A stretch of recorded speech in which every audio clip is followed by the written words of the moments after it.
Problem solve করার জন্য প্রসিডও হতে পারে, কিন্তু মন্ত্রীর পক্ষে সম্ভব না কৃষক পর্যায়ে গিয়ে বুঝানো যে ভাই আপনার পিএস লেভেল এখানে উঠছে, এরপরে ফার্টিলাইজারের বস্তা ঢাইলা দিলেও কোনো কাজ হবে না, আপনাকে পিএস লেভেল 6.5 আপ করতেই হবে। যদি করেই আপনার ফার্টিলাইজার 20% কমে যাবে কনজাম্পশন, এই কথাটা বুঝাইবেন আপনারা।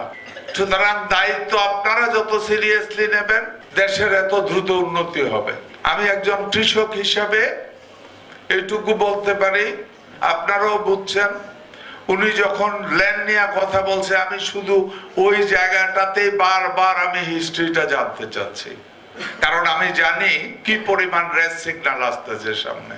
প্রোডাক্টিভিটি ইচ্ছে করলেও বাড়ানো যাবে না, কিছু কিছু ক্রপ ঠিক আছে, কিছু কিছু ক্রপের জন্য, আবার কিছু ক্রপের জন্য মোটেই ঠিক নাই। জনগণ বিশ্বাস করে এই সরকার আগামী দিনে দেশ এবং জাতির কল্যাণে কাজ করবে। বিশেষ করে খেটে খাওয়া মানুষ, কৃষকদের অনেক উপকারে আসবে।